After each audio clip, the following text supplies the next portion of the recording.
This is Pod With Me. I want to say like the first month, I had like 2,000 subscribers already. I started with reactions. It was strictly supposed to be an Olivia Newton-John journey, period. You can spend like forever editing a video and only for it to be blocked. And Madonna fans are different. They do not hold back any punches. The love for the music and the entertainment is real. Let's get to it. Let's get a sound check. Are you ready to pod? Let's go.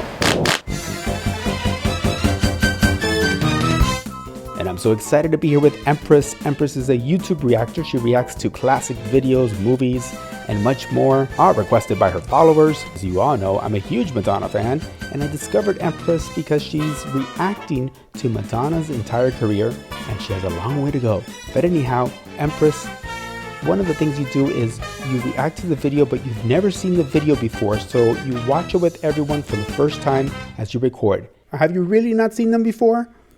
Like literally. So I'm very honest. I will tell you guys, like, and there have been some occasions where I get like requests and I'm like, I know this song, but maybe I never saw the video, or I know the song and the video. And I like those because I get to sing along to them.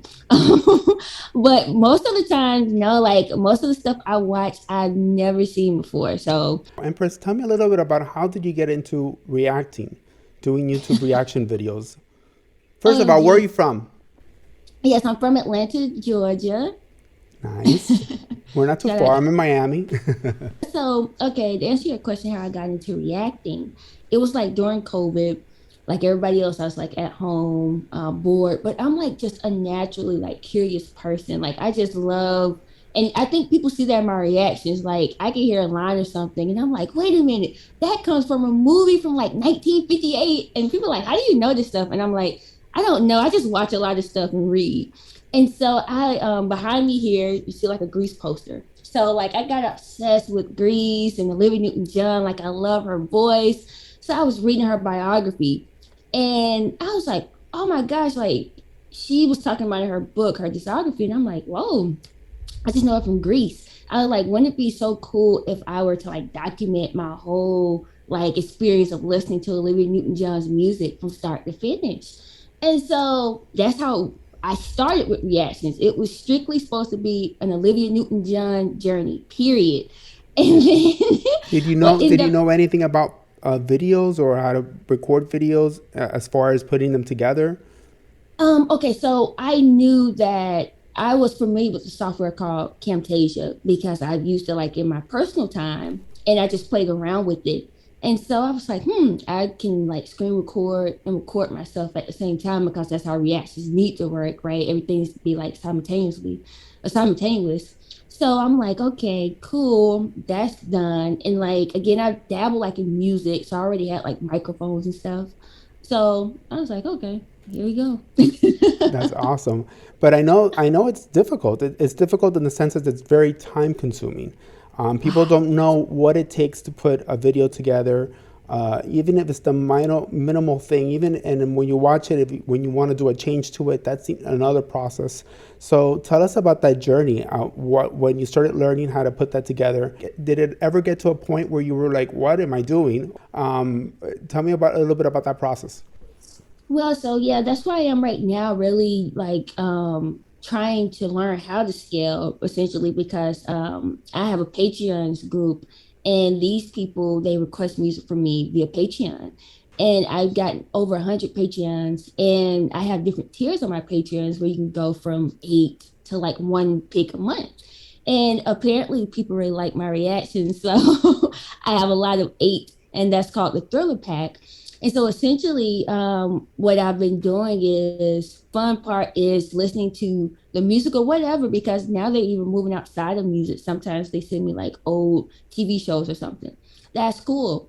It's the editing part that isn't the fun part, right? As you mentioned, it takes so much time, so many hours. And not only that, within YouTube, when you're doing anything where it's music or film related, there are a lot of copyright stipulations. And so sometimes you can spend like forever editing a video and only for it to be blocked. And so that is how I initially even got on Patreon, just because I wanted people to be able to see certain things. And there are like certain videos of mine that are still blocked on YouTube that I did last year. When you put a video up and you go through all those hours of editing a video, it could take anywhere from, I would say, 2 hours to 6 hours for one video. I mean, you never know. Right. But it takes time.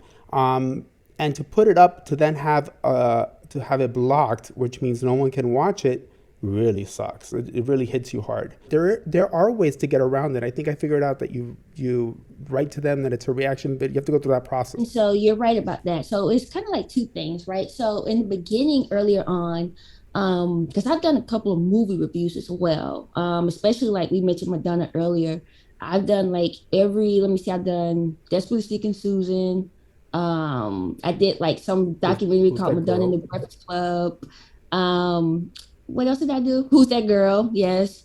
I didn't do Shanghai Surprise, but I watched it though. No, I've But never seen anyway, it. no, I saw Shanghai Surprise. Like I love that. You never saw it. The Madonna stand up. What? You never Well, saw it? to me, Madonna. Okay, so for me, just really quick, Madonna for me is the concerts. To me, this is nothing like her Oh, live tours. When you first started your first video and you saw it, were you as confident as you are now? Now, how did you react to yourself watching yourself for the first time? yeah. So the first time, and I think I can't remember what it is. I think it's like a Michael Jackson reaction. I can't remember, but it's either Michael Jackson or Olivia Newton-John. But anyway, I remember it took a couple of videos, and it just came natural. So I watched like an earlier video and I said something like, let's get into it or something like that. And then it literally, I don't know what happened, but I was just started, let's get to it. And that began to stick and stick and stick. And then people liked the intro. Like people started leaving comments like, hey, I'm seeing your intro. Like I'm at work and like, I'm like so ambitious. I'm like, oh, okay, that's cool. The intro was something. How did that song come about? How did you produce that?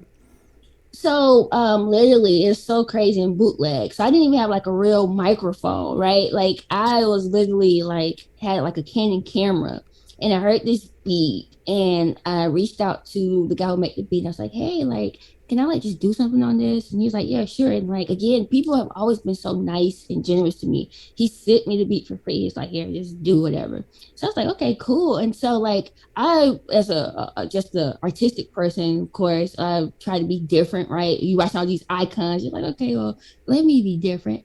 And so it was kind of like, let me do like this rap sing thing, right? Because of course, like rap is like the preferred genre today. That is like the number one genre of music. So I'm like, okay. And then I just started talking about stuff. And again, that's one of the reasons why I really like fell in love with Madonna because I was already on like the whole so ambitious thing before I even discovered her. And so to see her ambition, I was like, oh, that's cool. So anyway, I was just like literally just sitting in like 5 minutes. It came to me and I just like recorded it, uploaded the chip, put it into like the little music thing, and voila. It's more than a statement, it's a way of life. Celebration. The Miss Jackson talking. Amazing, amazing. And what was the reaction of your loved ones when they first started seeing you? What were they saying? So they were like, okay, good, because they were tired of me kind of like, hey, have you seen this movie before? Like, come watch this movie with me because I'm the type of person, right? And like my subscribers know I love Dynasty the show. And I always say, like, at one point, I want to get to the point where I am able to like watch Dynasty episodes because I always have so much to say about the characters. The Some of the original Dynasty or the new Dynasty? yes, no, the original, like with Joan Collins. Yeah, Yeah. yeah.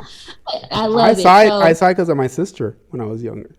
again, shout out to your sister. She sounds cool. Yeah. So like I love Joan Collins and like I don't know, one day I saw like Dynasty on like as a fluke and I heard like this British voice and she was like, Blake, and I was like, what's this? And I just fell in love with the character Alexis. I fell in love with Blake and their whole kind of like love-hate relationship. And so I'm the type of person, I'm like watching stuff and I'm pausing all the time, like, ooh, so you saw how Alexis walked into the room, like, and people like, oh my gosh, girl, please just press play or something. And so, like, literally, they were happy for me, like, okay, finally, you can You like get bent talk there. to, yeah, you can talk to some people who know what you're talking about, right? Because again, I said this 1,000 times, like my friends, they think I'm weird because like I like old stuff, and they be like, "Who? What are you doing?" Oh my gosh. That's so funny. What do they say now when they see your success? How you have this community, you have these followers, you have people that comment that really appreciate what you're doing, and what's their reaction when they look at you now when they see that? Great question. And shout out to anybody who like has a dream. Like, don't let people talk you out of it because it's one of those things again where people kind of like when you are different, I feel like you just have to accept it. Number one, like you're different and you know it, you feel it. Like I think differently than everybody around me, right? And people are just not going to get you if you're not doing something that is like current of today, like something that's trendy in their eyes, right? And so at first I feel like, besides like my sister, like my mom, like my immediate family, they grew up with me. So like they know the passion I have. But like some friends, they were kind of like, okay, you still doing that YouTube thing or whatever, right? Like not really supporting the channel or anything like that. And then like I might make a post and be like, oh my gosh, like I got like I'm almost close to 10,000 subscribers. And I'm like, what? Really? And I was like, see, like so it's just one of those things. And I've always been that type of person. Like, I don't know. I always like fight for an underdog and just kind of like just do what I want to do. And if people don't like it, then it's just not meant for them. I feel like. So, Yeah, because I whatever. think you gotta love the process, and you have to be Mm-hmm. passionate about what you're talking about. And I think Mm-hmm. that happens. What happens to many YouTubers that I've seen, people that I've known, is that they want to do something just because it's trending, but they're not Mm-hmm. passionate about that topic, and then they don't. It's hard for them to keep doing it. If you really are serious about it, you have to be passionate about the topic because those days that you don't feel like doing it, the passion will get you there. And realizing too, like anything that you're passionate about is essentially going to be a 24-hour thing too. It's kind of like it never stops in the sense of like either you're gonna idea like randomly somewhere or the whole work process part of it, right? The whole editing part and the finding of the claims parts and all of that. So yeah. Especially going back to Madonna, like again, I always say this, especially I think I did a documentary reaction where I like watched this 1990 MTV documentary about her, and I had literally watched everything that was in that documentary because of how intensive and extensive this journey has been. But I always say like I Madonna's like one of those people who you just like know, kind of like Oprah. Like you're just born knowing who they are, but I didn't necessarily know Madonna's music, right? So I remember her doing like the hard candy era. She dropped by like 106 in Park, and she had that song with Justin Timberlake. 4 minutes, yeah. Yeah, 4 minutes. And then like I know like every now and again like she would do like a song. I think she did like a song with Future, I think. Um, and so like she was just one of those people again, like one of those icons like you know of, but if you're like a particular age like me, you might not necessarily know like her catalog. So I got interested because I'm like a music freak.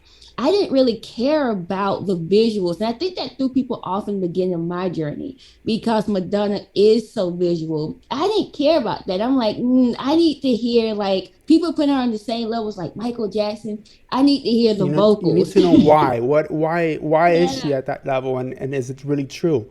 I Yeah, and I respect it.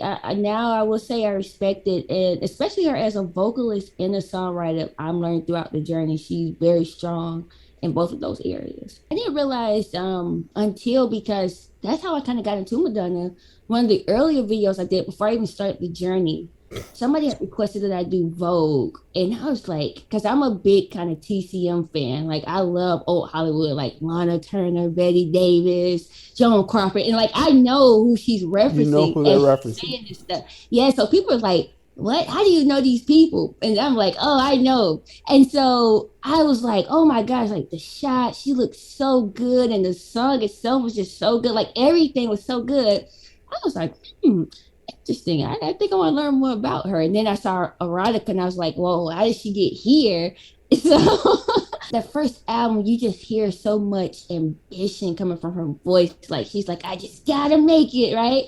And then when I saw her on Holiday, when she did the performance on American Bandstand, I think, and she was like, I'm gonna rule the world, whatever. Like her energy was, it was so electrifying. You can literally like feel it coming off the screen at you. Like she's so happy to be there, and the crowd is so happy that she's there. And I really found that really genuine about her. Like in this journey, like she's always been so, I feel like, given to that crowd, that audience.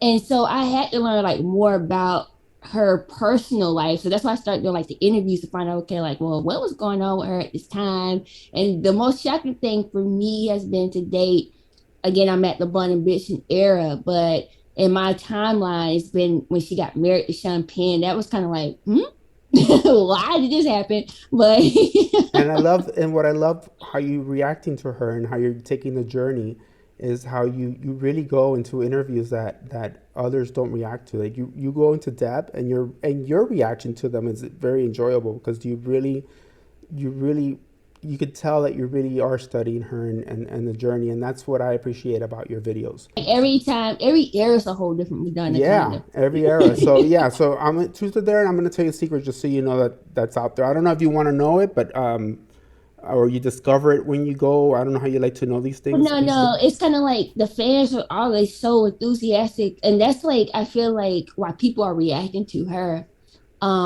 Because Madonna fans are different. Like they are different in the sense Yeah, of different. Like I thought Michael Jackson fans were like different. Madonna fans are different because like they do not hold back any punches. And like when they started accepting me, I was like, oh snap.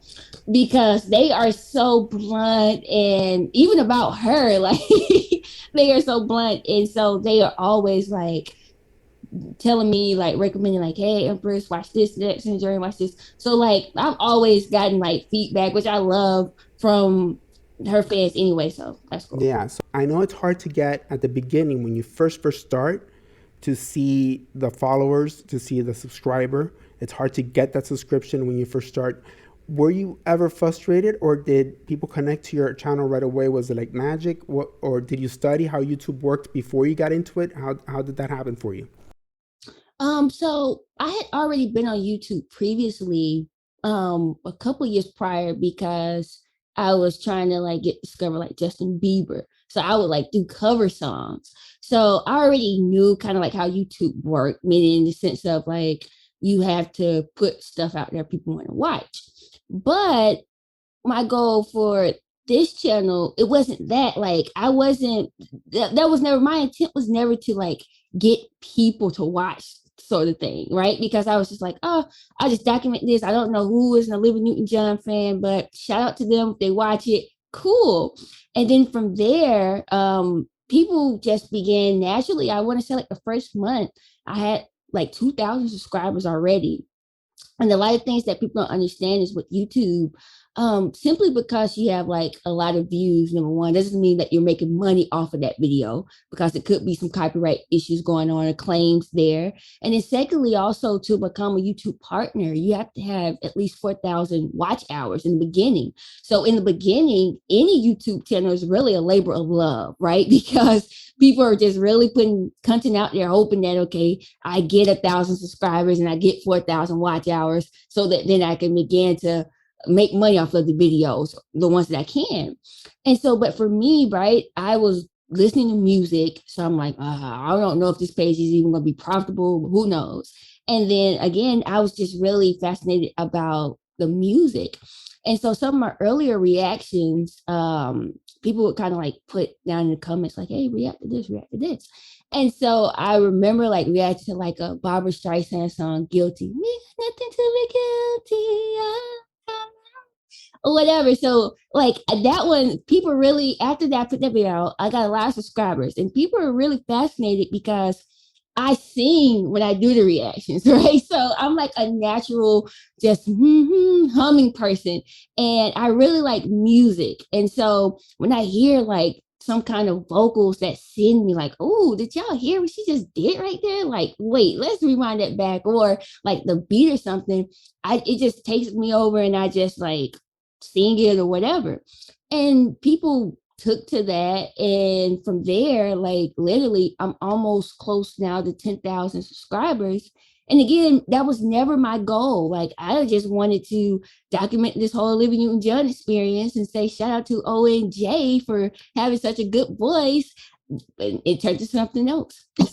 That's incredible. And then when you started seeing all these subscribers coming in, and all it gave you more motivation to continue, right? To I can't stop now type of deal. Yeah, and not only that, like again, shout out to my community, the Impressionists. Like they named themselves. It got to that point as to where the community is always like talking to each other, and people like very nice, which is kind of something you really don't experience on YouTube. Like I've heard of the negative side of like social media and like the negative, but I've never really experienced too much negativity. And I have a lot of supporters, and not only that, the most important thing about this that I found out was that it wasn't even about me, right? So through this journey of me just reacting to music a long period, it's been two things: me connecting with people through music, and that shows you the power of music, no matter the age, the race, right?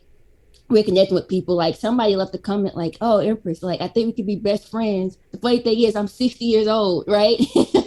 But that is how music is though, right? And not only that though, it's one of those things as to where people really need, like, to your point, or I guess the Kabbalah point, like the lights. Like a lot of people have DM'd me mentioning like I've been such a high point of their day, and they really enjoy watching my videos when they come home from work or when they're taking a break at work. And that's what I mean, like it's bigger than me. It's a thing of like energy and just putting out like good energy. And one thing about energy though is like you can't fake it. People know, people know, people know, people know.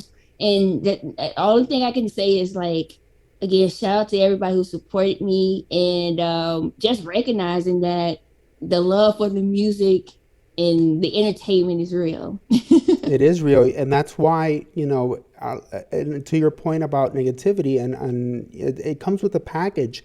But I think that you're always going to get naysayers. There's always going to be negative comments and stuff. But to your point that you don't get that many is because your energy is so beautiful and so natural and organic, and you can tell that you're genuinely reacting to something, and you're expressing it from your heart, and it comes through. Let me tell you something. So if it was one point in time when I was scared on the Madonna journey, right? It was when I did the reaction to Material Girl. I did not like, and I didn't react to the video at first because I never do that. But I was like, okay, coming from 83, right? We got Madonna. And then it's like I hear some Material Girl. I was like, whoa, this is not the sound that we just heard. And the fans are like, they had, that's why I figured out they understood my sense of humor and I understood theirs, because they're like, okay, Empress, we get you, we're gonna agree, disagree. I was like, no, I cannot get down with Material Girl, the song. You know that she hates it when they call her the Material Girl. And I learned that too. Yeah, and she wrote in when they interviewed her, and I forgot what article it was in, but she had mentioned that she hates singing her old songs. Obviously, she has to do them, but that's why she reinvents them in the tours, and that's what I love about it. She says if she did the same version, she'll get bored. So that's, yeah, I totally see that. Yeah, so that's why she recreates the songs, and she does something different to them and stuff. You'll see in some tours, when you get to them, you'll see that she focuses more on her new stuff. And a lot of the fans, I said, the fans that are stuck with her in the 80s get upset, because when they go to see her, they want to hear Into the Groove, they want to hear this, and she's more focused on her current album, whatever she's promoting. So, and that's, you know what, I just said that in the journey really is interesting, because I just reacted to that song that Frozen? was popular on TikTok. Yeah, sorry. Yeah, but I never heard the song though, and I didn't know it was Madonna, right? Because you never heard Frozen? No, again, remember, I'm reacting in chronological order. Got it. So I heard like the right, but I didn't know that was Madonna, and so I'm like, what? This was Madonna the whole time. And I said it's interesting though in her journey is because she is seemingly still making music, so it's not like okay, she is like a legacy artist and she can go on tour the greatest hits. It's like she's still making music, Hmm. but the whole ages thing of the music industry sucks because it does become a point in every artist's life where people don't want to hear new music from them. The majority of people, they want to hear the old stuff, right? The stuff that made them feel good back in the day. Yeah. And so that artist, it sucks for them because it's kind of like, well, I never stopped growing as an artist, but y'all want me to stay the material girl. So when did you start your Patreon? I want to say maybe like my first year because I'm going on 2 years doing YouTube. So within the first year, I started it. And again, I started simply because videos were getting blocked, right? And so from there, Because in um, Patreon they allow the videos or something. Is that how it works? yeah. So in Patreon, you can see blocked videos. Like that's one of the things. Because with Patreon, for those people who don't know, it's like you're being a Patreon, right? So you're contributing to a person's channel monetarily through whatever means. And so with Patreon, you have different kind of subscription services there that you get to see. So in my case, I just decided to do like music songs. So tell me what song you want to listen to. Great, I'll do it. I love music, so what's the harm in me listening to some songs? But on the Patreon, there's a lot of different videos that, like I said, for whatever reason, it's not necessarily YouTube, it's the publishers, right? So for whatever reason, the publishing company doesn't want to even share it on the revenue, which is kind of weird to me because you would think, well, okay, at least here is a video that is giving this artist or this movie a chance to become popular again. And you, as the publisher, can have the right to say, okay, we're going to share in the revenue with you instead of blocking it all together. So it's kind of weird to me how people treat their catalogs or how publishers treat catalogs because it's kind of like, hey, this is older music that's being revisited. When was the last time, this song or movie was discussed in a way that got people engaging, right? It's almost Yeah, sad to like you're say doing it, publicity for it, and you're not talking negative about it, really. right? So Well, I mean, yeah, depending on what it is, but yeah, because I try not to talk negative about different projects, but my whole thing is with that as well, like older artists, I think, or again, whoever in control of their publishing, like they aren't aware of what's going on today with social media, right? And with just the internet, period. Like, again, these are artists that have been retired and maybe hadn't had a hit since the 80s or the 70s. Why not let their estate or, if they're still alive, why not let them get something from this song versus not getting anything at all. Like it doesn't make sense to it me. doesn't make sense, and I think it's more about the transition that the music industry has had because they're not making the same money that they used to make. So they're Exactly. trying to get every penny they can, and I think it's just hurting them doing it this way because I think it will be a lot more powerful just to let people, depending on what they're doing, let them use it for that purpose of reaction. Yeah. Empress, where can people come see you? Yeah, so you guys can come and see me, visit me on YouTube. Just type Empress Reacts. You can see probably like 2,000 something videos, literally. And it's music for everybody. So whatever music you like, I have guaranteed I've reacted to the genre somehow. Awesome. And your Patreon? Yes, my Patreon is also Empress Reacts. You can type that in. It's also in each description of every video I make. It's the first link there. So feel free to click on that as well. And again, you can see some unreleased materials and footage. So also make sure you guys follow me on Instagram. There you can see me, my husband Pressure, and our little dog Mia Moore, who occasionally makes visits and videos. That's Pressure dot empress on IG. Follow us there. And also, before I even got to YouTube, like me and my husband, we wrote some books. So be sure to check out God Sent an Angel. Wow. It's more so of a inspirational type of feel good type of book.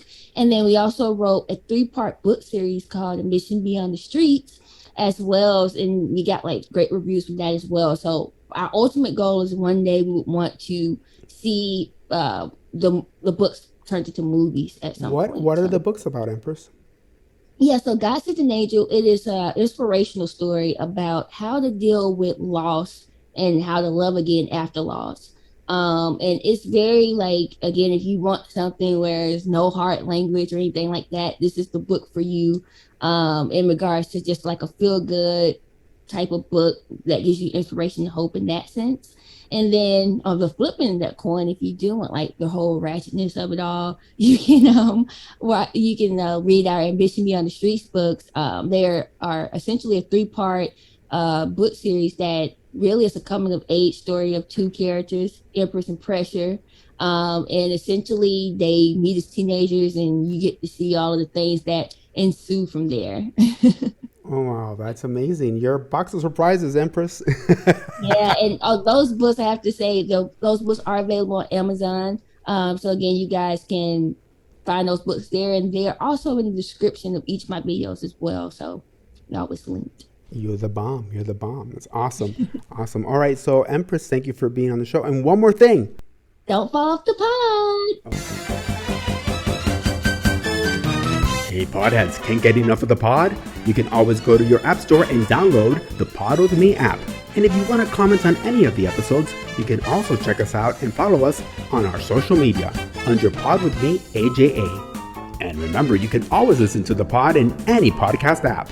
I'm Alex J. Aguiar, and until next time.